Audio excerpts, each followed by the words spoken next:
ஒரு அழகான கிராமம் இருந்தது. அந்த கிராமத்தில் பசுமையான வயல்கள், பெரிய மரங்கள், ஓடும் ஆறுகள் எல்லாம் இருந்தன. ஆனால் ஒரு வருடம் மிக கடுமையான வெயில் வந்துவிட்டது. மழை பெய்யவே இல்லை. வயல்கள் வறண்டு போயின. குளம் உலர்ந்து விட்டது. குட்டி குழந்தைகள் கூட தண்ணீர் தேடி திணறினார்கள். அந்த கிராமத்தின் அருகில் பெரிய காட்டில் ஒரு காகம் வாழ்ந்து கொண்டிருந்தது. அந்த காகம் மிகவும் புத்திசாலி. எல்லோருக்கும் உதவி செய்யும் பழக்கம் கொண்டது. தாகம் பிடித்த காகம் ஒரு நாள் மதிய நேரம் வெயில் நெருப்பைப் போல எரிந்து கொண்டிருந்தது. காகத்திற்கு மிகவும் தாகமாக இருந்தது.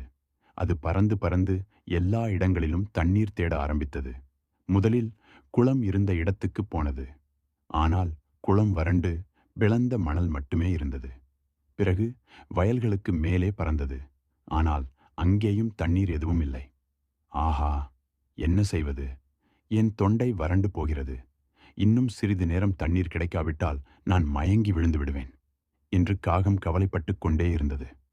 பானையில் இருக்கும் சிறிது தண்ணீர் சிறிது தூரம் பறந்து சென்றபோது ஒரு வீட்டின் பின்புறத்தில் ஒரு பழைய பானை கிடந்தது.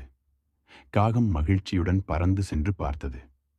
பானைக்குள் சிறிதளவு தண்ணீர் இருந்தது. ஆனால் அந்த தண்ணீர் பானையின் அடியில் இருந்ததால் காகம் தனது மூக்கால் அடைய முடியவில்லை. அது பானையை தட்டி தட்டி பார்த்தது. ஆனால் தண்ணீர் மேலே வரவில்லை. அடடா, தண்ணீர் இருக்கிறது. ஆனால் அதை நான் குடிக்க முடியவில்லை. இப்போது என்ன செய்வது என்று காகம் சிந்தித்தது. கல்லை போட்ட காகம் அந்த சமயம் காகம் சுற்றி பார்த்தது. பானையின் அருகில் நிறைய சிறு கற்கள் கிடந்தன. காகத்தின் மூளை உடனே வேலை செய்தது. இந்த கற்களை பானைக்குள் போடலாம். அப்போ தண்ணீர் மேலே வரும். அப்போ நான் குடிக்கலாம். அப்படியே அது கற்களை ஒன்று ஒன்றாக எடுத்து பானைக்குள் போட்டது. டப் டப் டப் என்ற சத்தத்துடன் கற்கள் பானைக்குள் விழுந்தன. மெல்ல மெல்ல தண்ணீர் மேலே வர ஆரம்பித்தது. காகம் மிகவும் மகிழ்ந்தது. அது தண்ணீர் குடித்து தனது தாகத்தை தணித்துக் கொண்டது.